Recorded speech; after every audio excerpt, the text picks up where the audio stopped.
before the movie started doing some activities.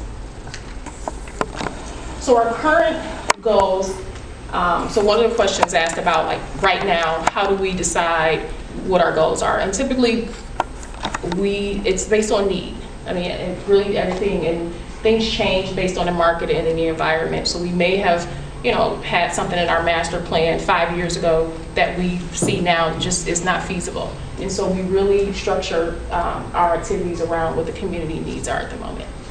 And so right now, with the Opportunity Corridor Project, which I'm pretty sure, folks are familiar with, we are looking to develop 300 units of housing at between East 100th Street and East 105th Street between Quebec and Cedar, and that's just a rendering of one of the examples to the upper right corner. We're working with Caramou House in their expansion, looking to create an arts and education cultural district there, and that's just a picture of one of the plays at Caramou. If you haven't been, you should go. And an example of a community building day where Habitat brought out over 100 of their volunteers to repair homes within the community. One component, so we asked, these are some list of components of successful CDCs. I'm just going to run through this. I believe the first component is skilled and committed staff, and then also continued professional development. A commitment to your mission, an involved and diverse board with expertise in key areas there, a master plan and strategic planning that's important, numerous revenue streams, strategic partnerships and collaborations, and then also in organizational integrity. So we do a lot of community building. We engage the community through positions on our board and board committees. We communicate with the community regularly through newsletters, website, and community events.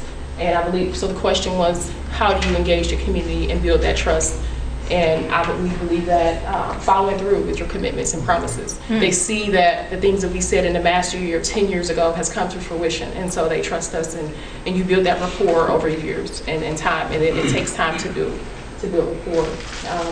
We also do a lot of leadership identification and development and plugging those residents into local leadership development programs as well.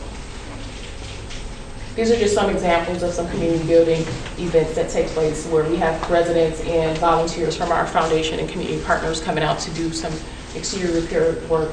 This is an example at the bottom right of a vacant lot that we transformed into a community green space, and we complete the programming there as well. And these are just more examples of some of the community building events. We have a partnership with Green Corps where through Botanical Gardens, where youth from the neighborhood are hired to plant and harvest local produce and sell some of that produce in local grocery stores. And at the bottom we have a lunch buddies program with Bowdoin Elementary Schools where mentors go in and eat lunch with the students on Fridays throughout the year. And then promoting community assets here, we do a lot of civic engagement, dissemination of information to stakeholders. And we, like I said, we partner, everything we do is a lot of partnership and collaboration with our local stakeholders and community members.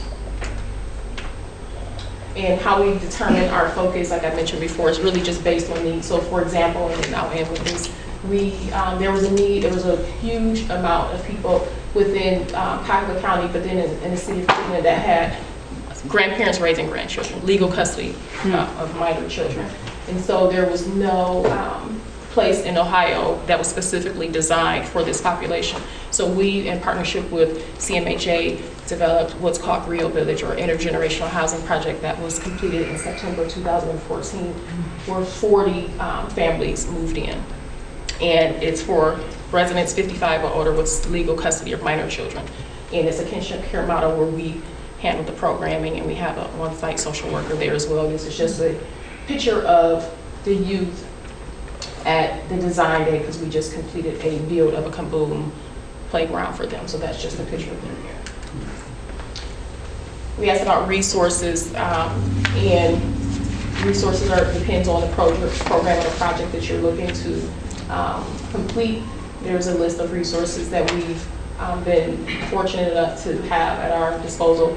And one of the things that I like to mention is we do get development fees for different programs and land acquisition and that type of thing. So this is just a list of some of the resources that we have as a result of our work in the community. And that's it. All right, thank you so much.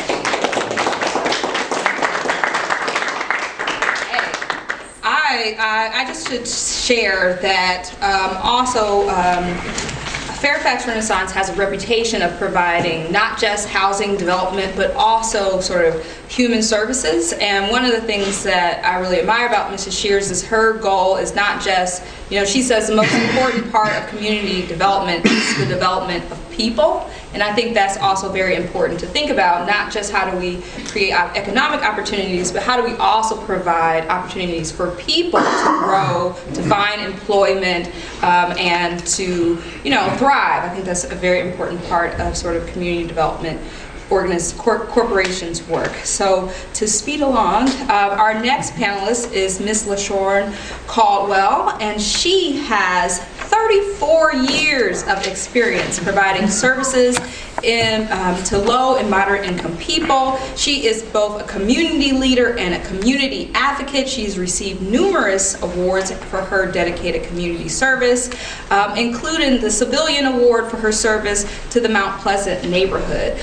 Mrs. Caldwell is the housing manager at the Union Miles Development Corporation, and I should also say one of the programs or initiatives that Mrs. Caldwell volunteers with is called Chocolate Girls, and one of the things that she does is she instructs young women on how to have proper etiquette and how to be polite and sociable, and I just think that is so wonderful. It's so needed, and I think it speaks to this idea that you can both provide housing and development that helps revitalize communities and increase property values and increase businesses, but you can also invest in people and help them to become sort of better and able to thrive. So without further ado, Ms. Caldwell, thank you again for coming. Thank you for having me.